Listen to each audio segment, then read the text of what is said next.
Hola a todos, espero que estén muy bien. El día de hoy pues quiero darles como unas recomendaciones para la prueba saber en específico para pues las preguntas del área de física que aparece dentro de ciencias naturales. Para aquellos estudiantes que se estén preparando para la prueba de marzo 21 o los que se quieran preparar para la prueba de agosto.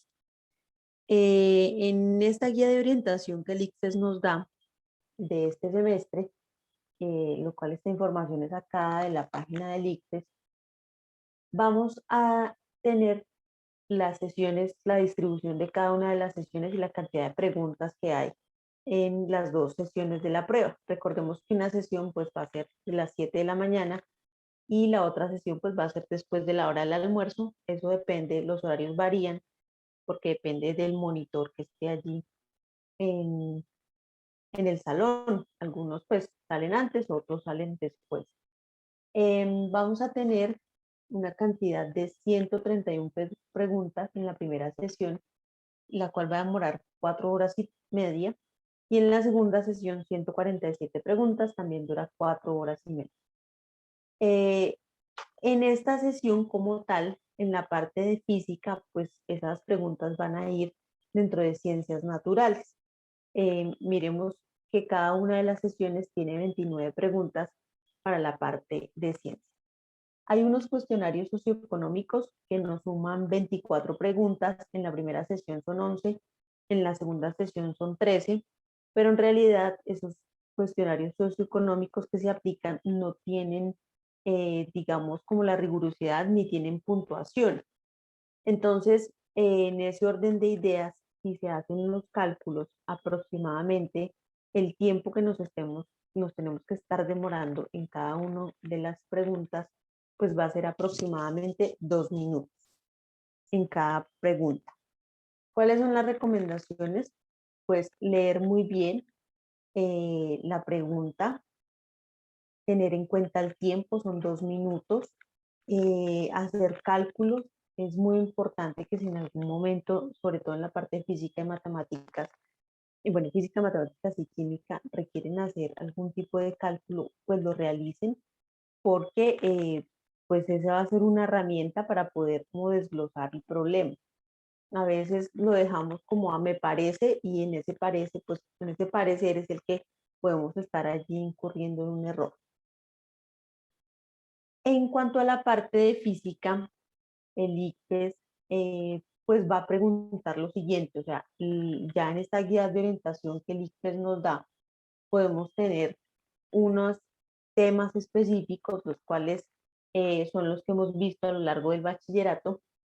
Uno de ellos es la parte de cinemática. Si de pronto ustedes han visto la guía y me dicen, bueno, ¿qué es esa parte de cinemática? La cinemática se refiere a la descripción del movimiento.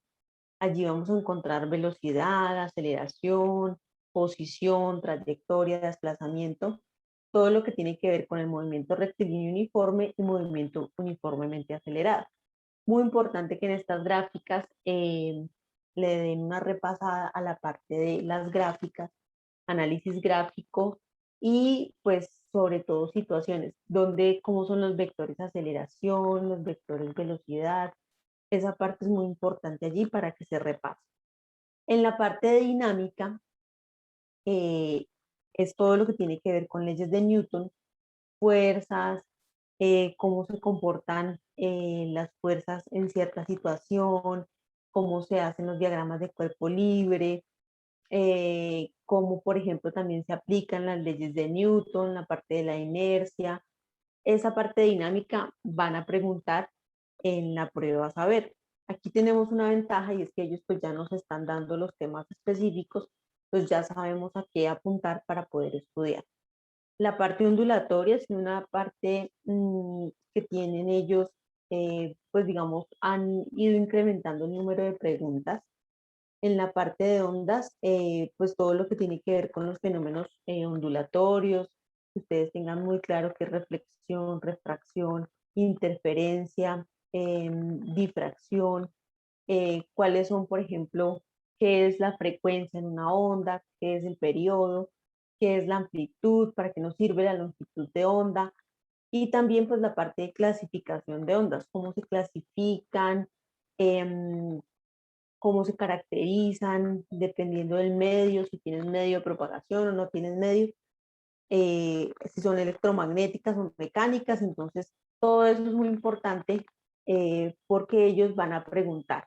Recuerden que pues ellos les van a dar en las preguntas, van a estar una información suficiente para que con esa información ustedes puedan resolver. Pero también es importante que los conceptos los tengamos claros, porque pues con base en lo que se da en la pregunta y los conceptos claros, pueden ustedes armar o tener argumentos para poder dar solución.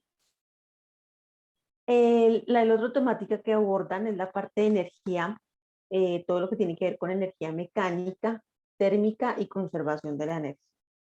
Entonces, por ejemplo, dar un vistazo a qué es energía mecánica, energía potencial, energía cinética, elástica también.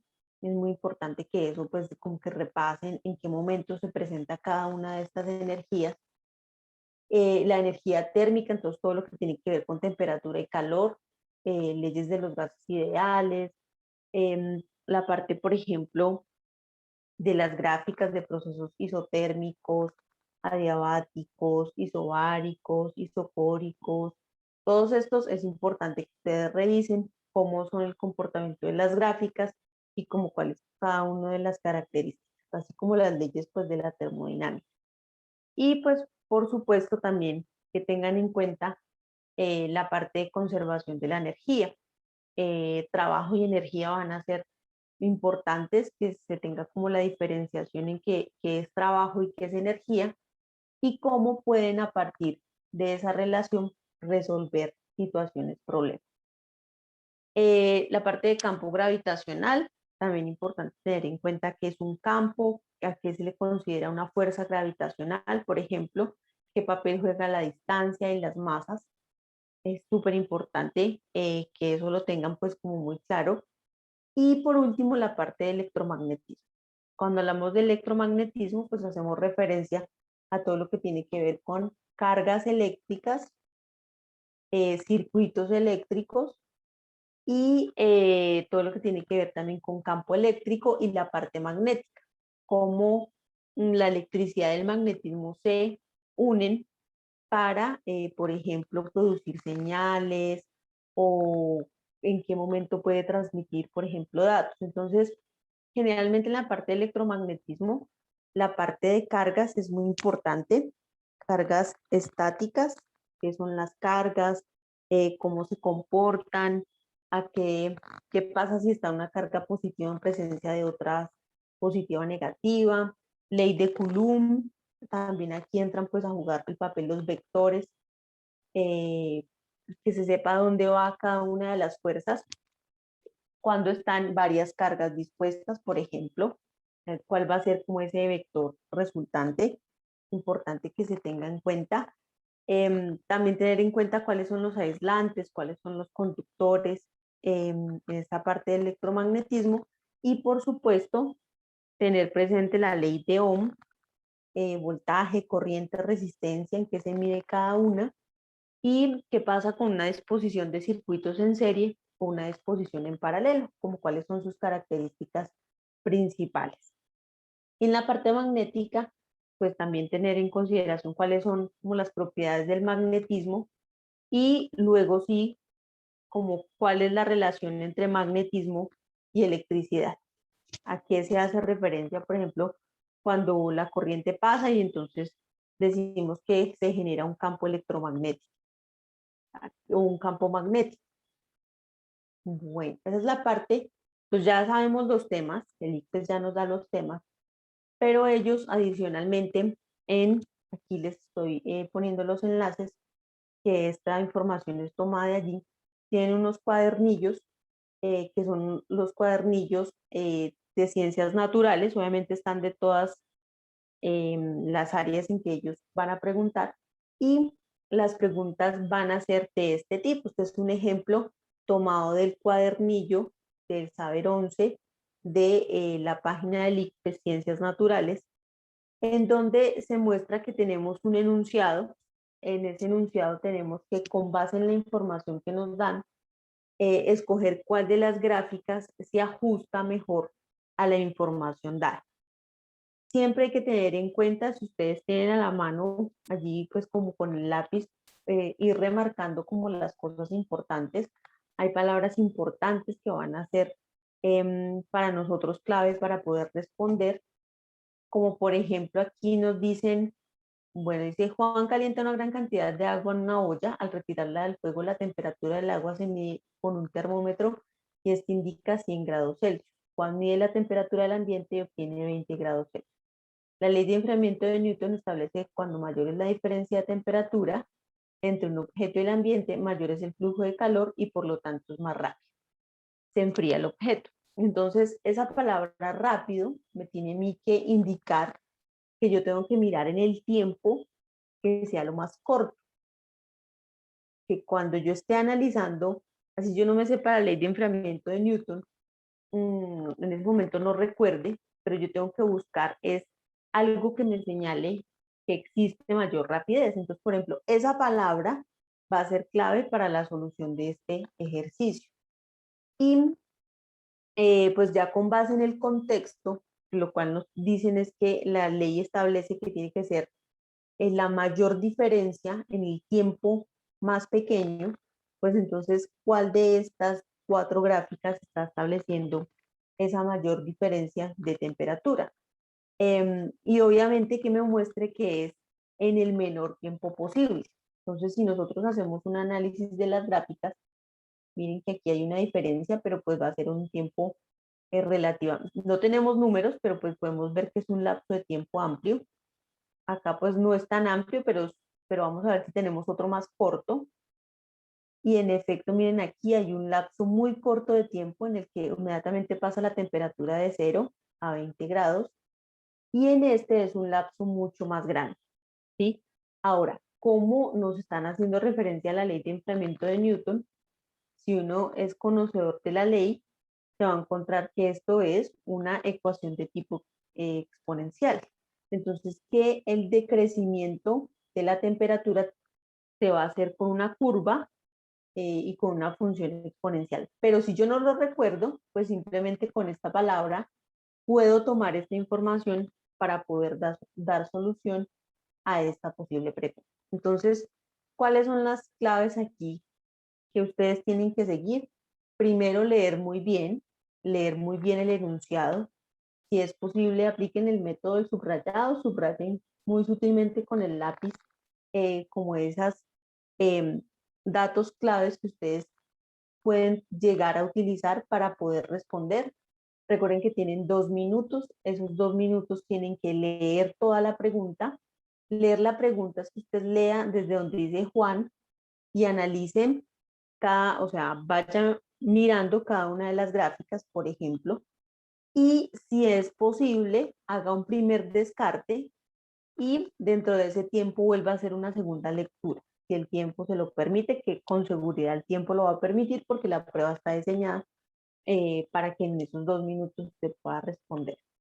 Entonces, la idea es leer muy bien, a subrayar las palabras claves y después tomar una decisión frente a cuál es la que usted creería que es como la más adecuada según el enunciado. Siempre piense en la pregunta y piense si su respuesta, es muy importante, da solución a la pregunta que le están dando. Siempre piensen, bueno, ¿será que lo que yo escogí en realidad está dando respuesta a lo que me están preguntando?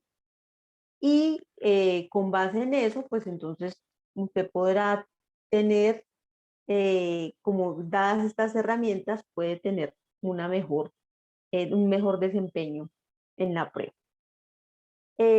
Cosas adicionales, pues para que tengan en cuenta en la parte de física, recuerden que va a estar todo mezclado. Yo puedo tener una pregunta de física, otra pregunta de química, otra pregunta de biología, y o pueden haber 2 seguidas de biología, 2 seguidas de física, digamos que eso va a ser al azar. Entonces, no vamos a tener secciones solamente para física, para química y para biología, sino que van a estar mezcladas todas las ciencias naturales. Recuerden que, pues, eh, en la parte de física es muy importante que ustedes se pongan en situación del contexto. Eso es una clave también, o sea, imaginarme qué pasaría si, ponerme en situación, qué ocurriría si o si lo han vivido, por ejemplo, en el caso de la velocidad, si yo voy en un bus, como siempre, establecer una situación cercana para como que poniéndome en esa situación, ¿cómo podría ser la solución? ¿Qué pasaría si? O si yo ya lo he vivido, entonces, bueno, ¿qué pasa durante este fenómeno? ¿Qué ocurre? Esos son como los claves y los tips que les quería dar el día de hoy. Em, si les gustó este video o si quiere que profundicemos un poco más en las preguntas que tiene la prueba saber en cuanto a física, déjenmelo saber en los comentarios para hacer próximos videos. Espero que les vaya muy bien en la prueba y hasta la próxima.